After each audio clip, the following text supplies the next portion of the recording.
Hey everyone, and welcome back to The Perspective. I'm your host, Ethan Michael, and alongside me is...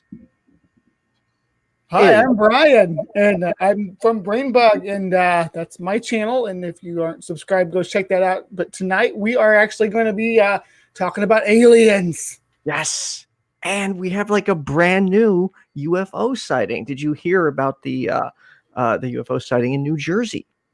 Well, as it so happens, I heard about it, but I don't know a lot of details about it. So if you want to go ahead. You know, I can just show everyone a quick clip. I have it ready to go. Give me like 10 seconds. So that's the quote UFO sighting that is happening or happened in New Jersey earlier today that everyone was freaking out about. Now, do you want to know what it actually is? What is it? I do want to know. A Goodyear blimp. That goes to show you I actually had an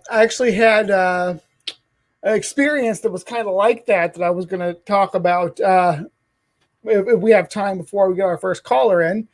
So it was a few months back. Wait, sorry. By the way, I forgot to say that. If you'd like to talk to us about anything supernatural or aliens, call the number at the bottom of the screen, 951-364-2430. Also 951-ENGAGE-0 is the easy way to remember it. Sorry, Brian, go ahead. Okay, so it was a few months back. Me and my wife were sitting out on the patio. Nice evening. I want to say it was May, but I don't want to set a date because there is going to be a date would be relevant. But we're sitting out there, just minding our own business, enjoying the evening. All of a sudden, I see stars moving.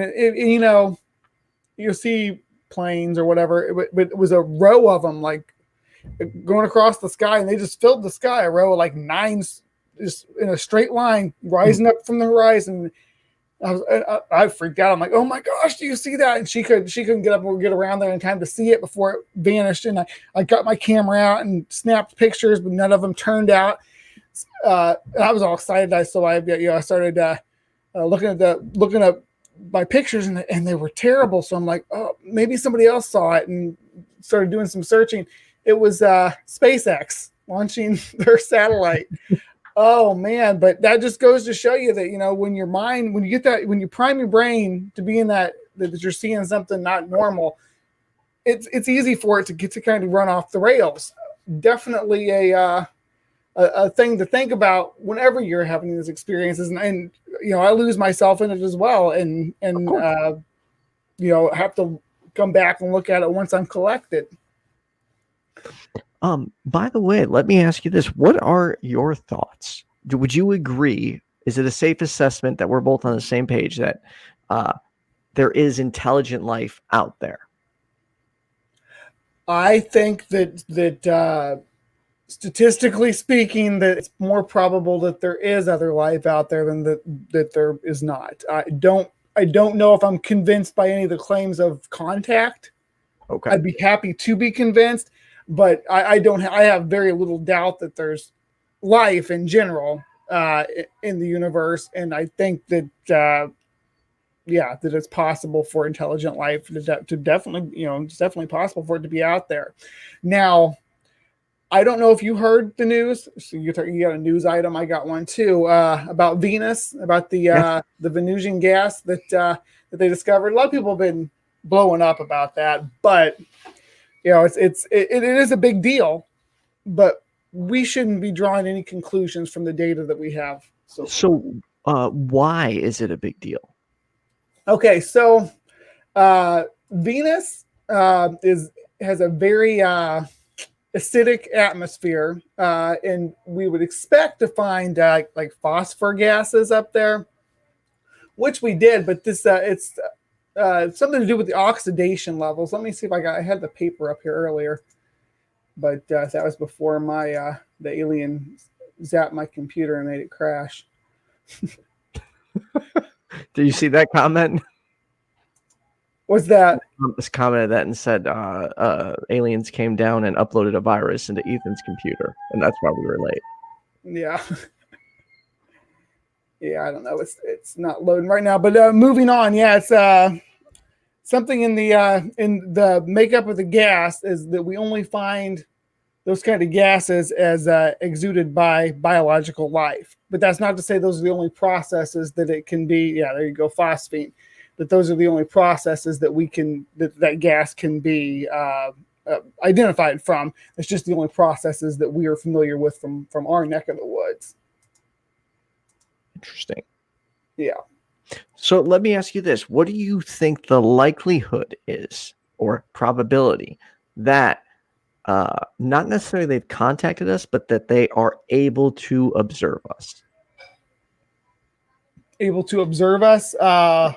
Well, I think if there was any kind of observation being made from interstellar observations, that it would probably be done through some kind of wave frequency more so than actually observing us as individuals. Maybe some electromagnetic pulses that we put off from the planet that are being picked up, something along those lines. But I don't think that anybody's like watching us with a telescope from the other side of the universe. No, it would be cool though if they were watching us. Although I feel like, at least in my opinion, they would probably not want to interfere with a developing civilization until we've reached a certain point. At least that's what I would think. Yeah, until we become dangerous. Right. Yeah, and at that point, maybe we'll be invited into like a interstellar, Like Star Trek? Yeah, confederation. That would actually be super cool. I would love to be a part of that. Yeah. Yeah. If anybody has any experience, even if it's not necessarily firsthand, give us a call. We'd love to just hear about it. There's, everybody's got that uncle who had a UFO story or something along those lines. So I don't have any of those. I wish I did have an uncle who had a story like that, but my family is typically more prone to the supernatural claims than the alien claims.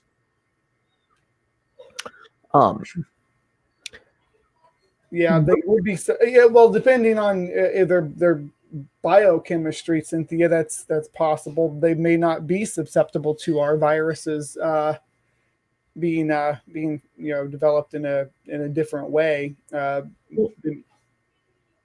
would think if they would be able to reach us, that they would have some type of technology they can wear around themselves to prevent from spreading like a virus back and forth. I don't know. That's just a crazy guess. I would just think if they can travel here, they'd probably have some pretty crazy technology. Yeah. If aliens come by us, they're going to lock their doors while they drive past Earth. Oh, thanks, Mama Atheist. Love to you as well. Hey, Amanda. Good to see ya. And I actually thought it would be much easier to get alien callers. And here we are. We don't have a single alien or supernatural caller just yet. Yeah. I mean, yeah, we're not specifically saying you have to call about aliens, but that's definitely going to get first spot. But any kind of supernatural claim you want to make, call us up. I had someone earlier say something very confusing to me, that they believed that aliens, spirits, ghosts, and gods were all one entity. And that people were just, abusing the words. It was the weirdest thing. I saw that on your Facebook post. Actually saw our girl Kristen responding to it. Yeah. Best name ever. Yeah. And it looks like we have our first caller. All right. It looks like it is DIG, Dragons and Genesis. You're on with Brian and Ethan. How are you? I'm great. How are you guys? Doing just fine. This is Jason then, right? Yes. Oh. Yeah. What do you prefer? What do you prefer? I refer to you as Jason or Dragons and Genesis or that ugly bald dude. I don't care. Whatever. It doesn't. I answer to just about anything. So, what are your thoughts on aliens, or what do you got for us? Well, two things. One, I think I can prove to you in like 15 seconds that intelligent spacefaring aliens exist. Really? So, yeah, Okay. I think I could. So, if by intelligence we would, accept the definition, that would be something resembling our intelligence, and spacefaring, if we accept the definition of a species that goes out into space, and then an alien that is just from another place, then technically we are an intelligent spacefaring alien race from the point of view of every other planet in the galaxy. So in that respect, aliens do exist. We're them. Oh, okay. But as far as all the other ones, well, I don't know. But no, as a kid, I don't know. I think I was about 8 or 9 years old. I had a weird experience in my front yard. It was on my birthday, and I remember this quite vividly because after this experience, my older brother and I, we talked about it a bunch, and we drew a bunch of pictures and stuff about this weird thing that we saw because we couldn't explain it. But what was going on was we were out in my my front yard. We were picking up rocks from the driveway and shooting them with the slingshot I'd gotten for my birthday. And it was, I don't know, mid or late afternoon, and we saw this strange aircraft flying just below the level of the clouds. Okay. And it did not look like any airplane I've ever seen. It was, it looked almost like just like a really long rectangle or cylinder, but it was flying sideways. So like, I don't know, imagine like if you took just like the wing of an airplane and you just had that flying, and the other wing and the body and the tail, all of that was gone. It just looked like this extremely long, narrow rectangle flying sideways somewhere below the level of the clouds. And what's that? And you were seeing this? Yes, okay. I saw this. And it was a real clear day. There were only a couple clouds in the sky. It wasn't getting dark yet. So if there had been any other parts to it, should have been able to see them.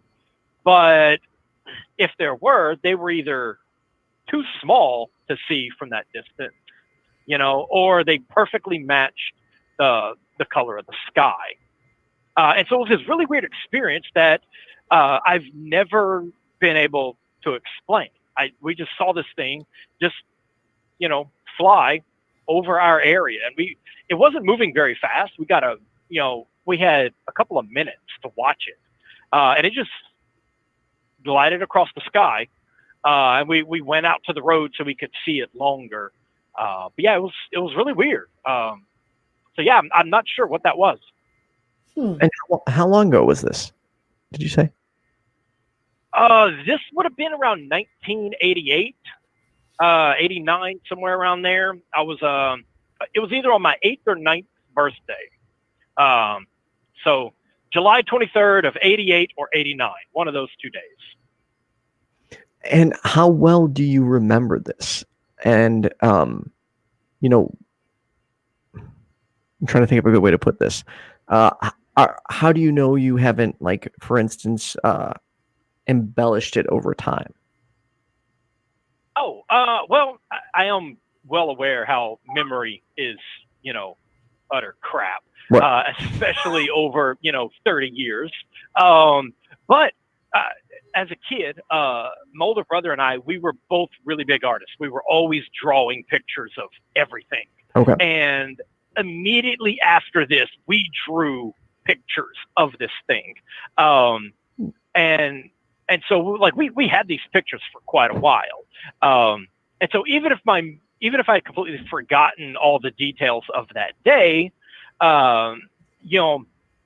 we actually still discovered some of these old pictures just a few years ago, and we were like, oh yeah, I remember that.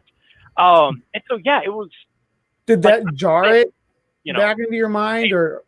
Is this something you think about, you'd thought about regularly, or something you hadn't thought about in years until you found the pictures? I know. I frequently, think about this, this particular incident, just because it was so strange. I mean, like, nothing extraordinary happened. We just saw this thing flying, and we just watched it for several minutes. But it still just kind of stuck out because this aircraft just looked so odd, Right. and we never figured out what it was. Was there any sound? Ooh, that's a good question. Not that I could hear, but like I said, it was pretty high up. Now there was something that my older brother had managed to find just a few years ago, and apparently around that time there was this aircraft that was doing this test flight. It was one of the first solar-powered airplanes. And it's a giant rectangular wing, and then it has this very narrow, like these two, I don't know, it's like the whole thing was almost built into like this one little thing. But then the tail, it was actually like two little independent tails that come off from the back of this giant wing. And from that distance, I probably wouldn't have been able to see those because of how small they were in relation to the aircraft. So if that is what I saw, then as a kid, I got to see one of the first solar-powered airplanes. That's and it was really doing cool. one of these flights back in the 80s. We never could find out where these test flights were taking place, but apparently it was supposed to fly all the way around the world. So it may have flown over my house. I don't know. We never could find an actual flight path for it. So I didn't even know. The description would match up pretty well with what we saw.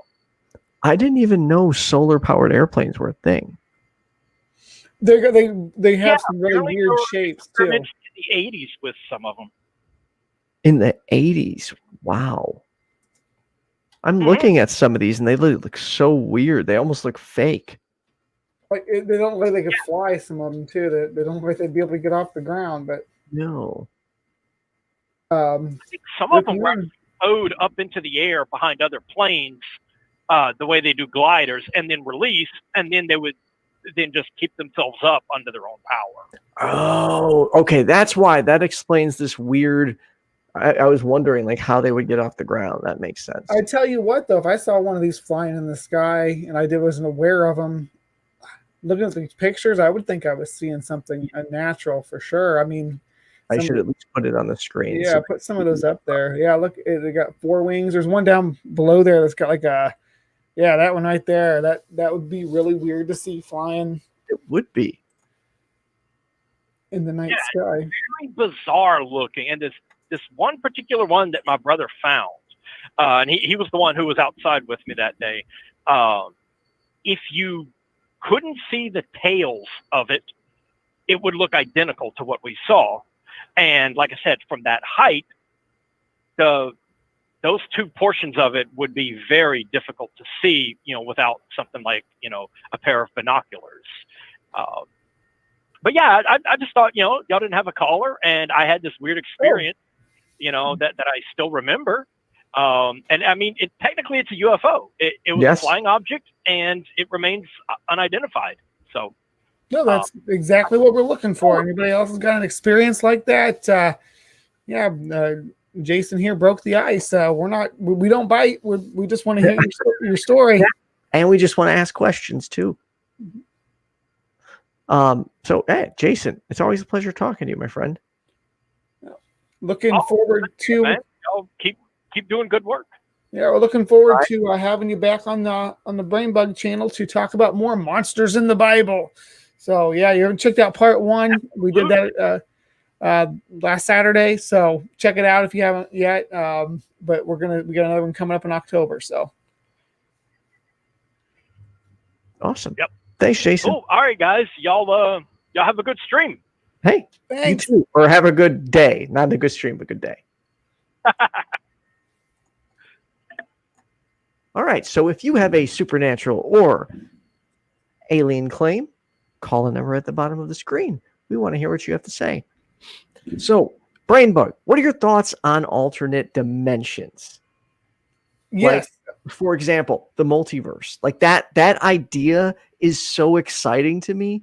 Although chances are in my head, I'm turning it into something cooler than it actually is. Like I'm picturing these, other Earths where it's just different versions of us, which I know is not actually probable or probably even possible at all. But it's kind of cool to think about that, like just another universe version of us that took slightly different paths. Yeah. Hey, Amanda, if you want to call in and talk about aliens and our interdimensional travel with us, call the number. Yeah, we'd be happy to hear your thoughts on that topic. As far as the multiverse goes, and the hypothesis around that, I don't see what laws wouldn't allow for something like that. As far as I'm aware, it's a completely rational prospects to say that universes or within the cosmos could be very, very different. When you think about how vast, because the universe, I mean, we're just one. Our universe is just one, tiny little fraction of the whole cosmos. Right. And what what exists out there beyond that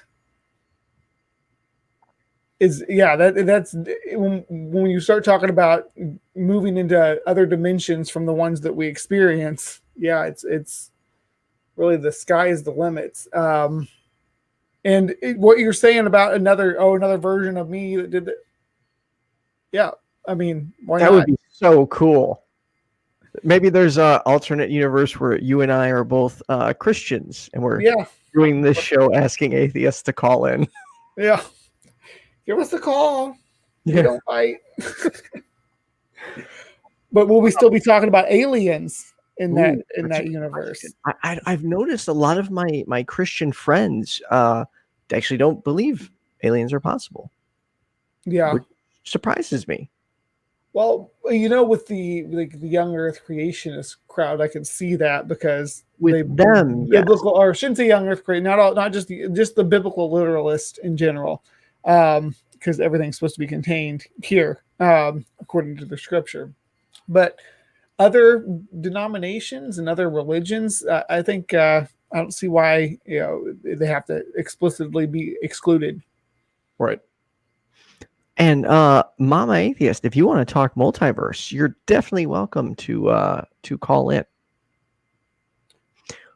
So, all right, here is what I always, and this may just be my over imaginative brain or excitement to think about things like this, but what if when people see ghosts, they are seeing something, but they're just like glimpses from the other dimensions, or like from the other multiverse, like an overlapping Earth? Is that just crazy? Well, and I used to read a lot of the Fortean stuff, the ghost and cryptozoology. I still do videos on cryptozoology on my page, but that's always one of the prevailing theories about like Bigfoot and stuff. It's like, oh yeah, they're not animals that are natural to this dimension. They're just passing through. Why do people think that extraterrestrial life would be roughly our size and shape? I've always wondered that same thing, because I mean, they could end up being like super tiny. They could be huge with how big the cosmos is. I mean, there could be beings as big as the planet. I mean, who knows? I got a theory on why they're always human size. It's because it's easier for a human to wear an alien costume and be in a movie that makes people's minds associate that with an alien. So I think that's the like, when you look at the way the aliens were depicted in pop culture and compare it to the way that aliens are depicted in in modern times, they kind of go side and side or side by side. So I think I messed that up. Aliens in fiction, and then people who have experiences with that they believe are extraterrestrials, they coincide. So like when Close Encounters came out and they started doing the gray aliens with the big eyes, then people started having more experiences where those were the aliens that were abducted. Now that depiction of an alien didn't start with Close Encounters, and that was actually built on was it Bob and Betty Hill abductions? It was this young couple in the 50s that were allegedly they had time slips where they were, they would wake up sitting in their car and it'd be this lady. Yep, Barney and Betty Hill. Barney and Betty, yeah, and they would and they'd have those time slips, and then they would want to get like therapy about it, want to get it investigated and under hypnosis. They made all kinds of claims, but that was one of the depictions that they have was the little gray aliens with the big eyes. But there was also other stuff that they reported that they saw humans and stuff. So it really, like, redheaded people, I think was what one of the alien races that they reported was. So then we get kind of a menagerie of aliens built on these encounters. I was almost going to make a comment that I shouldn't make. So, are you going to say gingers are aliens? No. You know what? I'll tell you after the show. Okay. Anyways, so we have 2 callers. Let's get to our first one. Amanda, you are on with Brian and Ethan. How are you? Hey, Amanda. Hi. I don't want to talk about multiverses. I actually wanted to talk about the alien thing. Okay, so if you watched my show that I did with Chris Shelton a couple weeks ago, we talked about Operation Paperclip. Mm-hmm. We went into the stuff that Annie Jacobson had uncovered about how the Soviets had taken human corpses and fucked with them. Sorry, Ethan, I didn't know if I can swear in your show. No, you're good. Go ahead. Okay, sorry, my bad. They had, made them look like something different, and they appeared to be as aliens, and that was what was found at Roswell and started the whole, Area 51 alien conspiracy thing.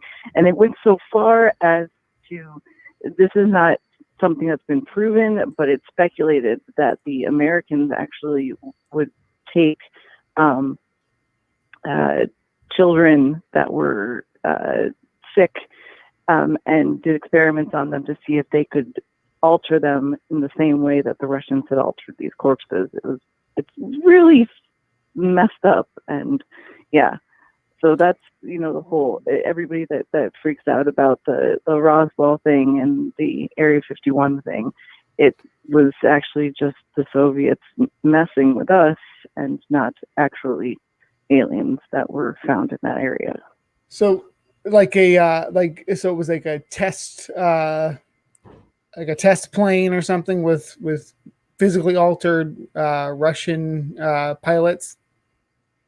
Is the speculation? What they did is they made these flying saucer type things, and they flew above the area, which was a big no-no because this is the area that they were around were, I think, nuclear test sites and stuff for the military in America, but they would just let them go. So they would these flying saucer type things with the bodies of these altered corpses inside would just end up crashing to the ground around these test sites, and the military found them, and that's what started the whole alien conspiracy thing in that area. Huh. I didn't know that. Yeah, that's very interesting. No. There's been it happened. I think they started doing it in 1947, and it was just one of those things that the Soviets did to screw with us during the Cold War, pretty much. And it wasn't just the fact that they caused panic and stuff with people who had found out about, there might be aliens or whatever. It was them kind of flexing because they were able to get into these restricted areas, even though they weren't supposed to be there, and just land these supposed spacecrafts there. So if they could do that, they could easily bomb the area as well. And that was kind of their way of putting that out there to the American military at the time, that we were not untouchable to them. Right. Yeah. So, jumping back for a second, you said, did you were doing a show about Operation Paperclip?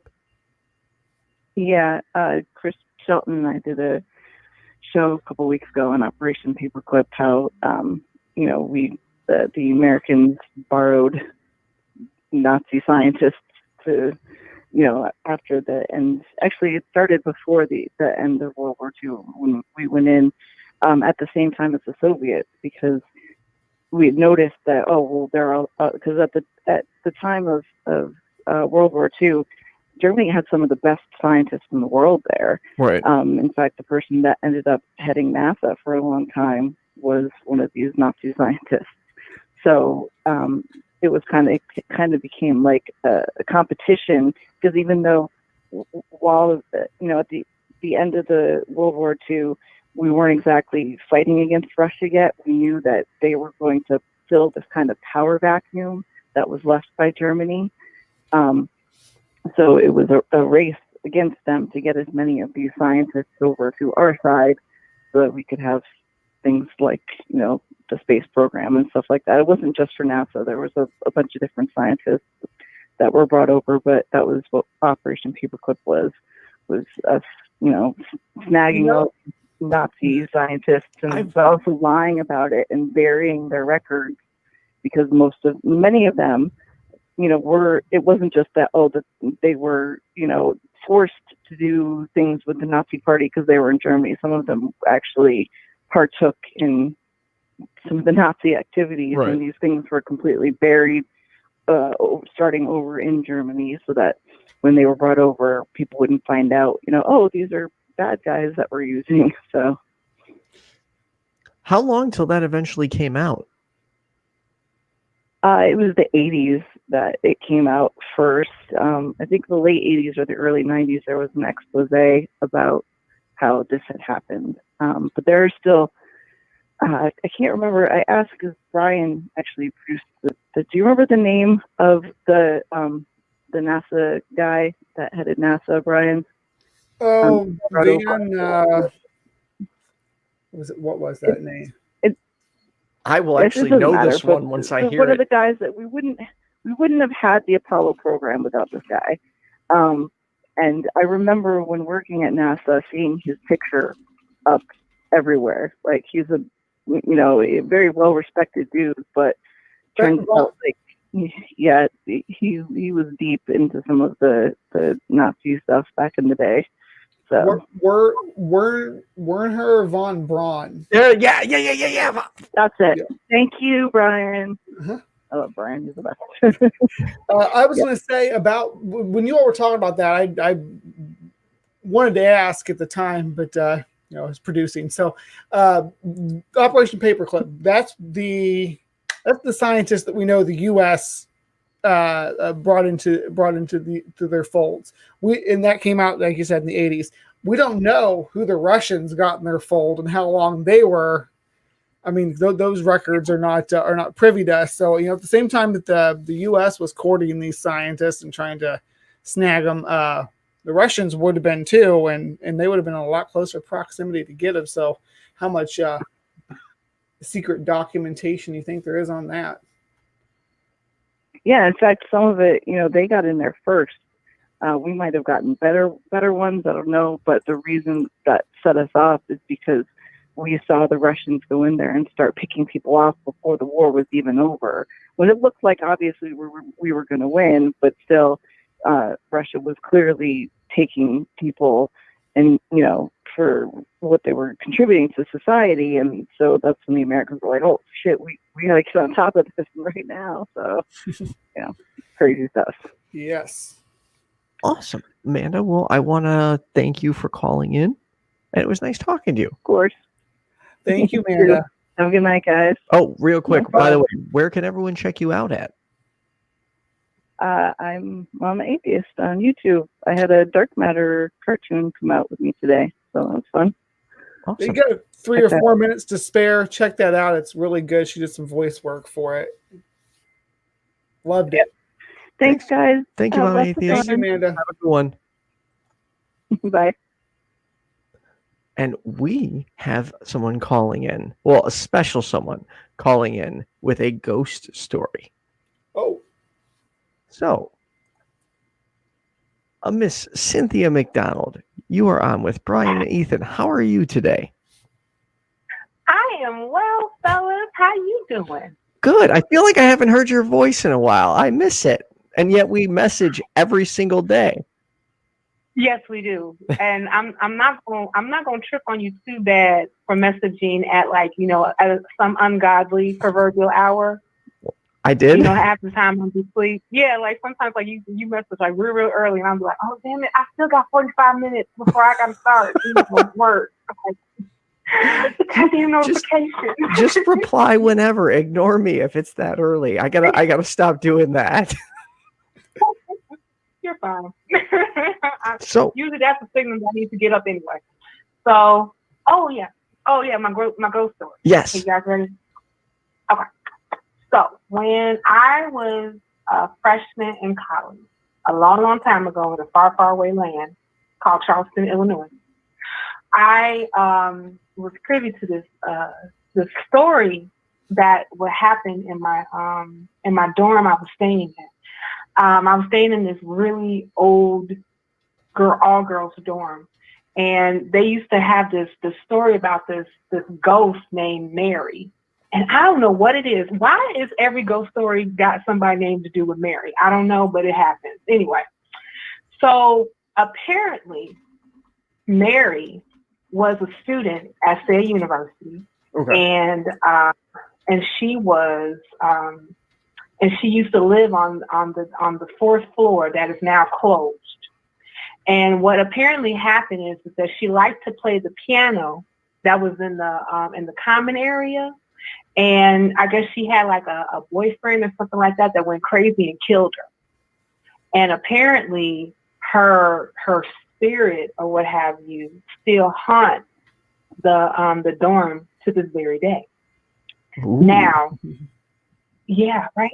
Now, so me being a very impressionable freshman, hearing the story, and I know that I have an overactive imagination. I think that the first night that I heard about the story or somebody told me about the story, and I went back to my room and I went to sleep. And then in sometime in the middle of the night, I thought I was awake. And when I was awake, I happened to open my eyes and I saw this ghostly figure standing above me, staring at me. And she had shoulder length hair. She had on clothing that was familiar with the 1900s, like the early 1900s. And I remember she just stared at me like really ominously. And I said, "Oh shit, that's Mary." Oh man. So, do you to this day still believe it's a ghost? No. Okay. But at the time, I think that like I carried that around for a while because I swore up and down when I was telling my other friends what happened to me that I was awake when I saw her. Mm-hmm.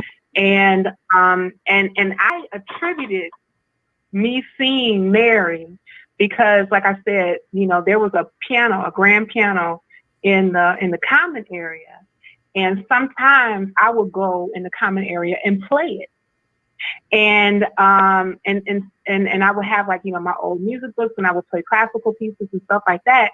And I thought that because I would play the piano, that I invoked the spirit of Mary to visit me in my dorm.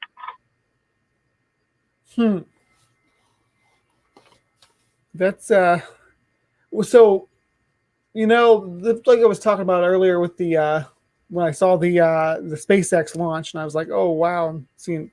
You can prime your brain to pick up on stuff that's just natural and the things that are happening, environmental factors and stuff. When you get your brain primed to see stuff, you really do see stuff. I've spoke about it before on this show, but I used to have night terrors that I would have. Those I just hear they're horrible, man. My closest friend, he has them, and the way he describes his night terrors is horrifying. Like, I would not want to have one of those. Like, yeah, I don't envy you, my friend. So Cynthia, when we talk to the people about with the ghost, especially, they're always talking about a feeling. So when you had your experience, did you have that feeling? That I heard it described a few different ways, but yeah, go ahead. Well, I mean, like, I think that at the time when it happened, I know that I felt, I kind of felt like I was paralyzed a little bit. And I remember, like, distinctly feeling like my heart almost feeling like it was skipping beats to the point where it stopped, because I felt like so gripped, if that makes sense. And you know how, like, some people like describe, like, when a ghost is in their area that is kind of cold or something to that effect. You know, yeah, cold spots. Like their body temperature drops, or they get the feelings on their neck. Yeah, like that ghost. I'm not ghost, but, like, you know, they have goose bumps, and a lot of it is because, like, you know, the temperature drops in the area and you start to feel cold.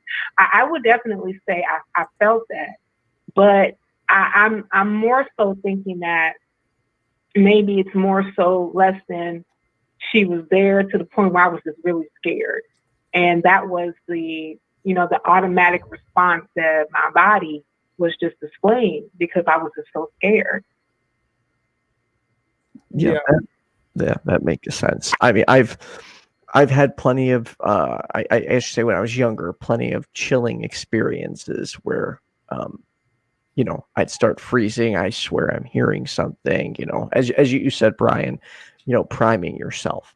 But looking back, all those things, in my opinion, just kind of fall apart. It's just like I kind of bought into it, and I got pulled into the hysteria of the people around me when we were doing, like, playing with a Ouija board. And yes, yeah, you get a group of kids together, and every time the refrigerator kicks, the refrigerator's compressor kicks on, or a pipe knocks or something. Oh, it's and everyone swears they're not the ones moving the thing.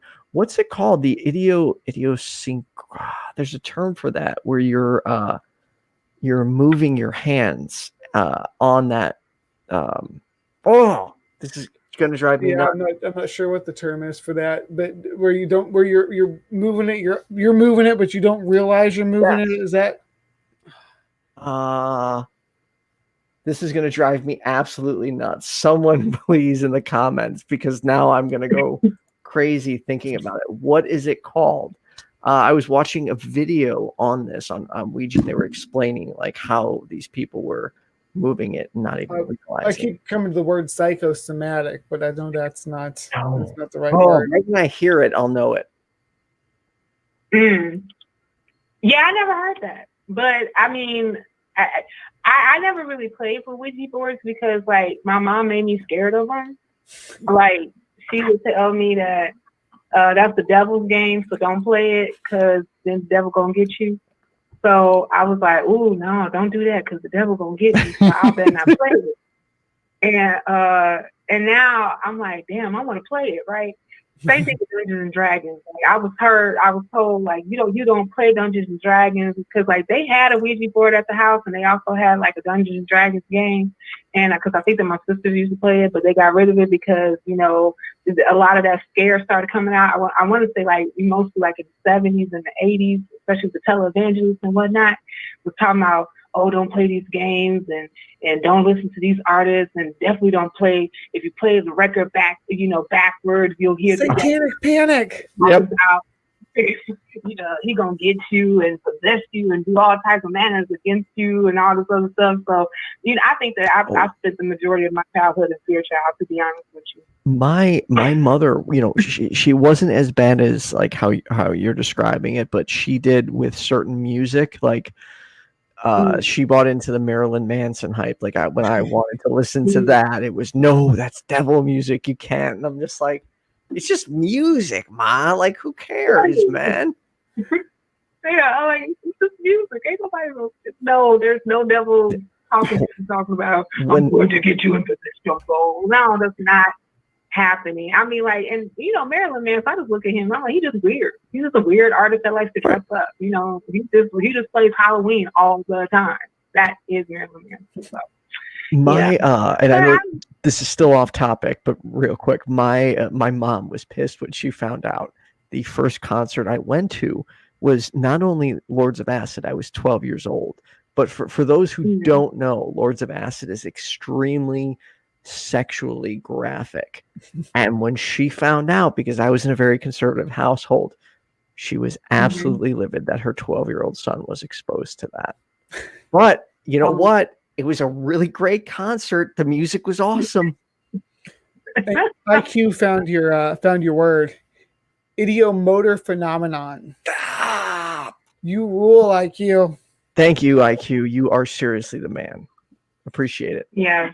I miss talking to you, IQ. Thank you, IQ. Thank you, IQ. I'm gonna use idiomotor phenomena in my everyday vocabulary at least once a day. Be the word of the day. Be the word of the day. Idiomotor phenomenon. Yes. And find a way to just put that into everyday conversation, especially if Mary decides to visit me one more time. Puck, brings up an interesting point. It also, you don't just have to blindfold people for the Ouija board. You can like turn it upside down, and they'll still go back to the same letters, or like if they thought it was facing them. I believe it was Penn and Teller's Bullshit is the episode I'm thinking of. Great show. I don't know if anyone's ever seen that. It's a really good show for, Yes, I used to watch it all the time. Yeah.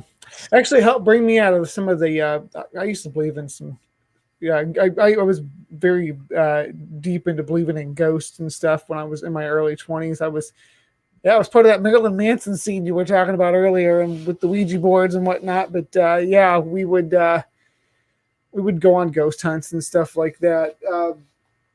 But watching like things like Bullshit and actually coming on the internet really kind of opened my eyes as to how some of that misinformation gets spread and yes. Yeah, the internet can be very helpful for that, but it also can be harmful with what we're seeing today. So Casey Atheist, I know this is still off track, but I tend to operate off track most of the time. So I like Lords of Acid, Rammstein, KMFDM. Then I like composers like Bruce Faulkner, Hans Zimmer, Ramin Djawadi, Blake Neely. I like Eminem, Disturbed, Linkin Park. Like I have Frank Sinatra, James Brown. Like I have the most diverse taste in music. Anyways, Cynthia. No, I'm up there with you. Ethan. I will listen to Garth Brooks and then listen to Beethoven and then, go back to, somebody like Prince to that dude that's screaming all the time. What's his name? I'm talking about the rapper who thinks he's a preacher and then, went away, because he was on drugs and shit. What his name is? DMX. Yes, I will listen to him too. So I love the DMX. Right. I will. Yeah. So I feel you. But that's all I wanted to share, guys. And awesome. I was like, I got a ghost story. I don't got an alien story because I never experienced that before. And like I said, I like watching alien movies. I'm a big science fiction fan anyway. Like I am a Trekkie and I am a Whovian and I'm about that life. And I have a tendency to say that, aliens are more probable to exist, but I'm not, I know that we don't really have proper proof that they actually even visited the earth. and like I was even mentioned before, BrainBug, that you commented on about, if aliens had the technology to visit Earth, I'm not sure if they would send themselves, like physically, unless they had like protective gear, or Right. they may, send like probes or like, other instruments to kind of observe us first to see if like our atmosphere or the Earth is even, something that they can take because of all different things that could possibly happen to them, especially if they don't have immunity to some of our viruses here, et cetera, et cetera. So, yeah. Wow, I friggin' hate when that happens. I'm so sorry. Just brain just goes out the window. Anyway, Cynthia, thanks for calling in. Where can everyone check you out at? I am podcasting every Monday on YFNA News here on YouTube at 7 p.m. with the 13% Central PM Daylight Savings Time. Central Daylight Time right now. What time is that? What? I'm usually a lot better at this. Yes. Mondays, we stream live 13% on YFNA News, the sibling channel to your friendly neighborhood atheist. Check us Awesome. out. Yeah. Thank you. All right. Thanks All right. for Thank calling you in. guys. Have a good rest of your stream. You too. Thank you, Cynthia. Thank you guys. Bye. Bye.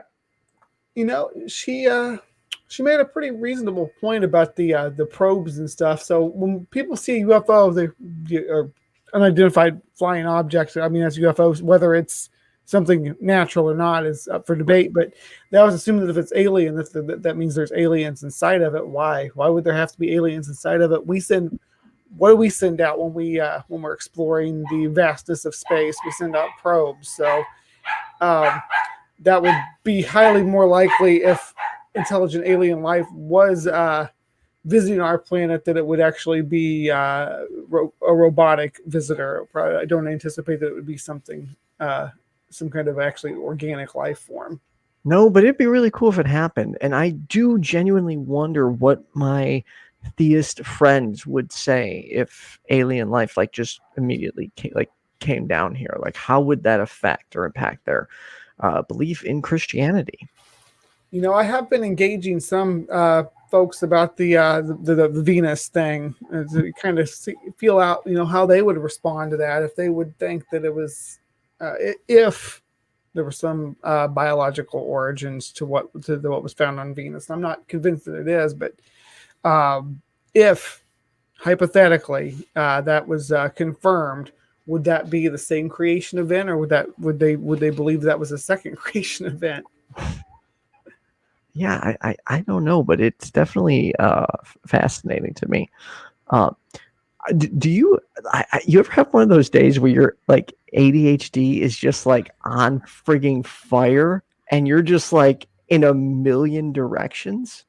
Well, there's a lot going on tonight too, though. So yeah, I don't blame you too much for being easily distracted. Yeah, but we've had some great calls. I was Jason and calling in talking about his sighting, and we got to look at some of the different solar airplanes out there that might be mistaken for UFOs. We had Manda call in to talk about Operation Paperclip and some of the NASA alien stuff, and then and interdimensional travel. And we had Cynthia calling with a ghost story. So I really appreciate everybody out there for giving us a call and sharing your stories. If anybody else has anything else that they would like to share or discuss regarding aliens or any other supernatural claim, give us a call. Before I die, I really, really hope we find out if there's alien life out there.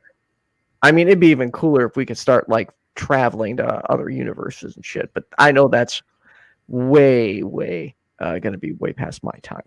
I would just like to see intersolar travel between planets, something like that, at least before.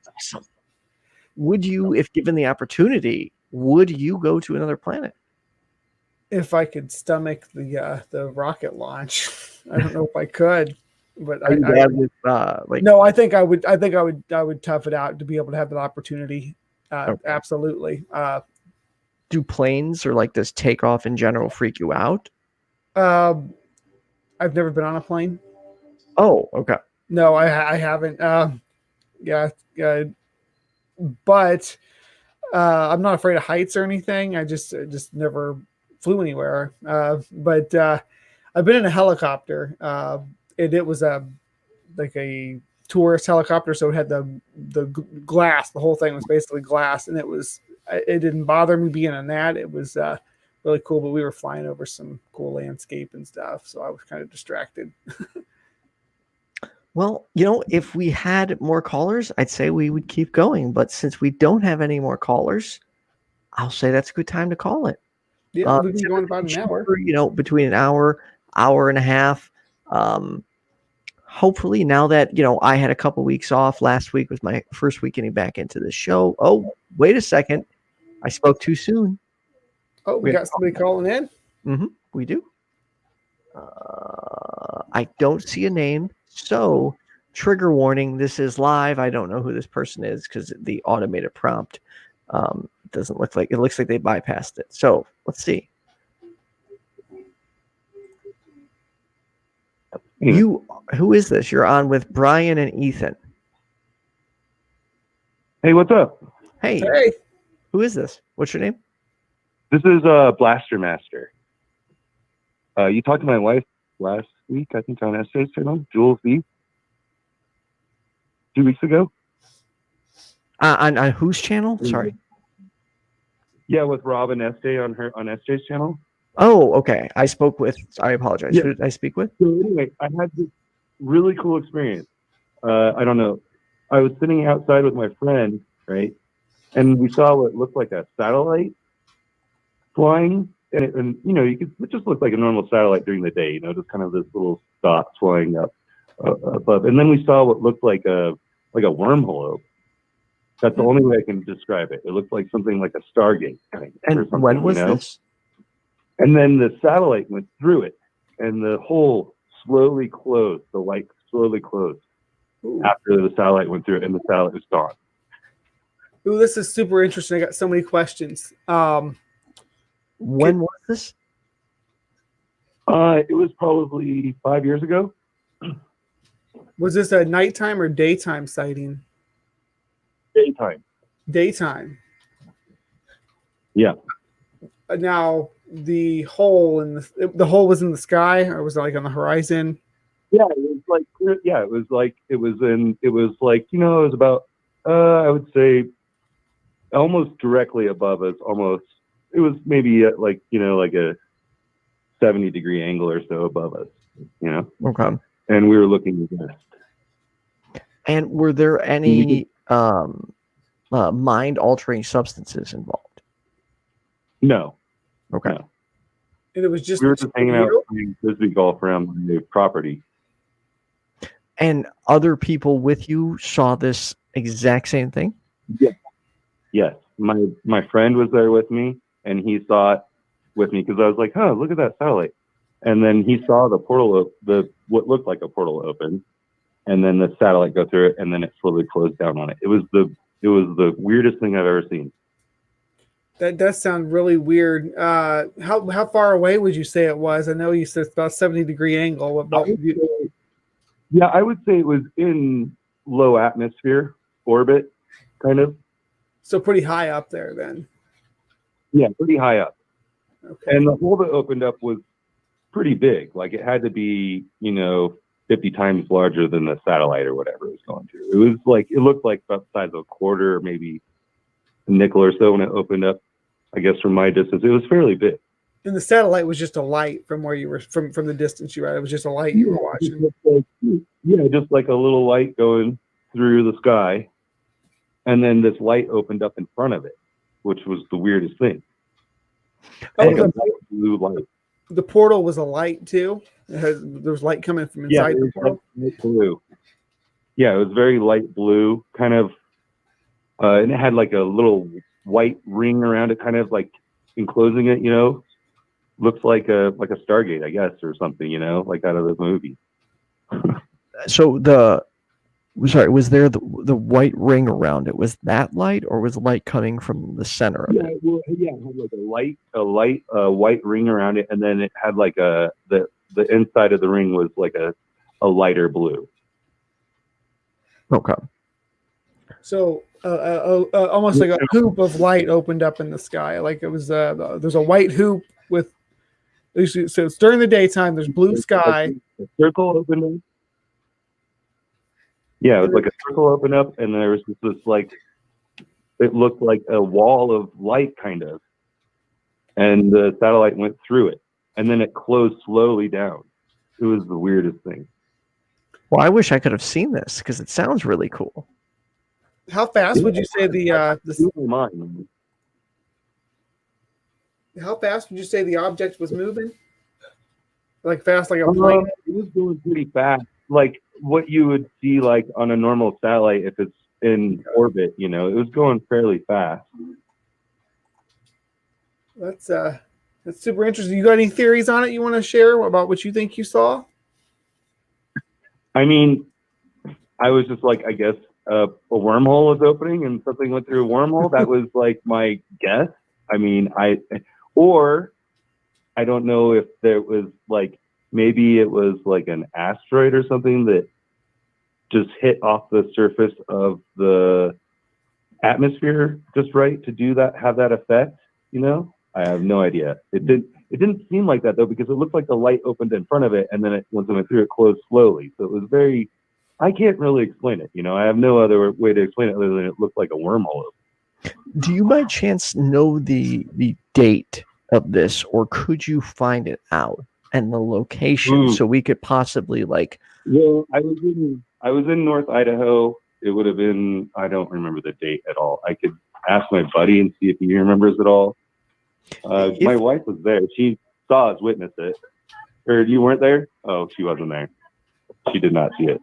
Okay. She just heard us talking about it. Okay. Like, holy crap. But yeah, so I mean, it was a long time ago, but I remember the experience very vividly because it was like stuck with, you know? So North Idaho, do you know? I don't know the area. Do you know if there's are there military bases and stuff in the area? You know, I always thought there aren't any like officially where I live, but I would always have like low flying military craft flying over my property and stuff too. So you had property out there too then? Okay. I did, yeah, back in the day. Yeah. Okay. I don't live there anymore. Yeah. Any nearby acres? Nearby airports or hospitals? Not really. I mean, Spokane Airport. There's one in between the Moscow and Pullman Airport, I guess, is close to where I live. Yeah. I mean, there's lots of farmers around there flying and stuff. I know what aircraft looks like when it flies. No, I was just people will do, like we were looking at earlier, these solar planes. There's other experimental aircrafts and stuff that independent people will throw together. I was just spitballing some ideas. I'm on the Idaho-Washington border on the Panhandle there. Yeah. South of Spokane. Okay. Ooh, there is about 90 miles. An Air Force. Oh, Jules said this. There's an Air Force base near Spokane. There's Air Force bases all over up there, I think, and you know, they're just kind of some that are hidden too, I think. Especially in those rural states, Montana and Idaho. Exactly. Yeah. The Dakotas. Like I said, you would always have like low flying military aircraft coming over my property, looking like they were going to land north of me, and there's no known base up there, but I don't know why they would fly that low coming in over my property otherwise. Right. What would you think about like a drone? You think it could have possibly been a drone? Not the portal, but I mean, it was so high up, you know, it looked like a satellite. I don't know of any drone that can fly like that and at that speed. It looked like it was something flying in low orbit. So it may have not been a satellite. It just looked like a satellite. Yes, it looked like a satellite. Okay. It was behaving like one. I mean, it could have been a craft, or it could have been an asteroid flying just at the perfect speed or something. I am not quite sure. Well, we focus on the wrong phenomenon. Well, the satellite would look like during the day. Sorry, what was that? I'm sorry. I said we're focusing on the wrong phenomenon about focusing on that on the craft itself, because if it was just a satellite, that's fine. But something you witnessed it getting consumed by a wormhole. Now that's the interesting piece of the puzzle right there. Yes. Because even if it was something mundane, the more interesting aspect of it was the way that it disappeared, and it was just gone. I immediately went online and tried to find other like phenomenon like it. I couldn't find anything that replicated it. You know, I've been searching for anything like that, but haven't found anything yet. Well, you know, if you can, I think the best thing we could do at this point, Brian, let me know your thoughts, is if there's any way you can get the date that this happened, and then we can see if we can, you know, search and see if there were any flights or things going on in that area that might, you know, somewhat match that description. This is definitely something I'd like to follow up on. This is really interesting. What you got going on there, especially the portal. That's what I'm. Yeah, I mean that's why I called you guys. I was like, you'd probably be interested in this story. Yeah, I'm glad you did call. Because here's the thing: like, while I typically, you know, am rather hesitant to believe, you know, that, you know, we've had alien contact yet, or, you know, anything supernatural at all. I am still fascinated by it, because honestly, like, if there's aliens out there, I want to know. If God's out there, I want to know. Like, these topics do genuinely fascinate me. So they're cross-cultural too. I mean, there's a big unknown there. Yes, very much so. Yes. And sorry, what was your name again? It's one of those questions I think that people have been trying to answer for a long time. Like, is there something else? Is there other intelligent life? Have they been here? I mean, I think generally most of us would probably say no. And, you know, I don't know, maybe is a better answer. But when I see something like that, I'm like, wow, what are we doing? Maybe it was like some experimental craft or something, doing something weird, you know? I have no idea. Yeah, and that's the thing, is just to remain open to all possibilities, or most reasonable possibilities. I don't know. Try to collect as much information as we can and explore what try to find out what's behind the phenomenon. I mean, that's the thing.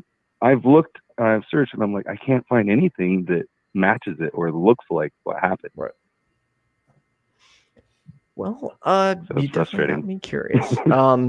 But yeah, if you can let us know when you have time, if there's a way you can find out the date, that'd be awesome. And I might. And I really appreciate you calling in, Blaster Master. I'll try and figure it out.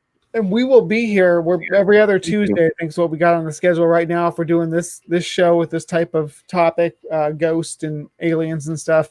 So yeah, if you want to give us a call back, you get some more information or anything else comes up on this or any other kind of experience, we'd love to hear back from you. This is really cool. Okay, cool. Thanks, Blaster. Yeah, no problem. All right. Have a good night, guys. You too. Dude, I'm really glad we got that last call. That's a good way to end the show right there. Yeah. A portal opening. Super cool. That's kind of stuff I was hoping for tonight. So I'm glad that we got some we got good calls all around. Some familiar faces, but definitely nice to talk to you guys and hear your tales and takes. And you know, we're gonna be doing this every Tuesday at 6:30 p.m. Central Daylight Time, or I'll be doing this, and BrainBug will be coming back from time to time. I don't know how often. We got to work that out. Yeah. But BrainBug, where can everyone check you out on? YouTube.com/BrainBug. YouTube.com/C/BrainBug. But yes, that's where you can find me. And I actually just my last video I did was about aliens, but more about arthropod bug aliens and how they're depicted in pop culture. So if you didn't watch that, it's not too much. 10-ish minutes of good information on that topic if you're interested.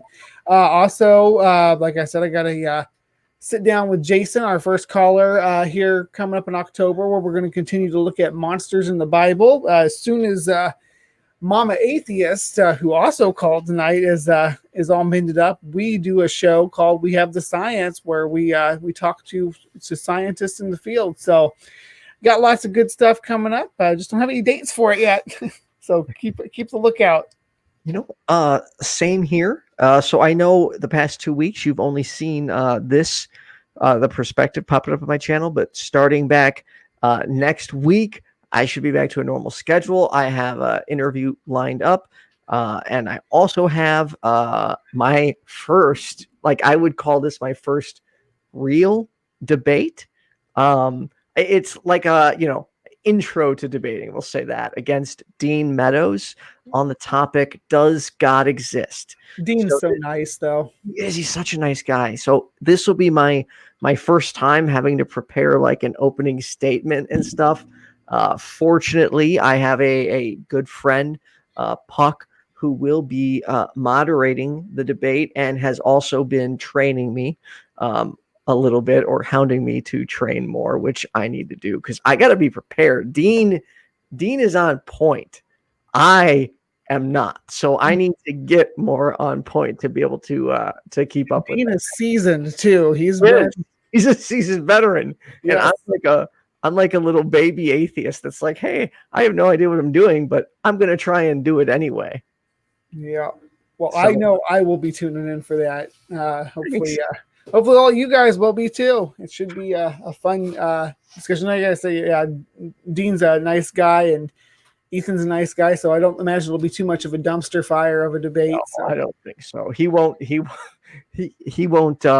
like bulldoze me or anything. He's a good guy, but I definitely want to make sure I'm prepared, because I can feel already, just even though I'm not looking at Puck right now, I can feel the disappointment in him of how unprepared I currently am for this debate. So I need to get cracking. I need to also thank my subscribers. Wow. My patrons. I normally have that sheet up right next to me. Give me like 5 seconds. He's got subscribers he wants to thank too, though. Yeah, I do want to thank my subscribers. Make sure you like and subscribe, all that good stuff. Thank you to my patrons: Cindy Plaza, Trina, Deluca, Kenneth, Leonard, Kathy Letto, Ian Davenport, Bestname Ever, and Blazing Lizard Pope. Yeah. Anyways, I'll be back next Tuesday for the perspective with Kyle Freedom as the co-host. Next Wednesday, I'll be interviewing Objectively Dan, and next Thursday will be my debate with the Daily Apologist Dean Meadows. So, BrainBug, I want to thank you again for doing this. It's always a pleasure. I hope we can do it again soon. Hell yeah. All right, everyone. Have a really good evening. Stay safe, stay happy, stay healthy.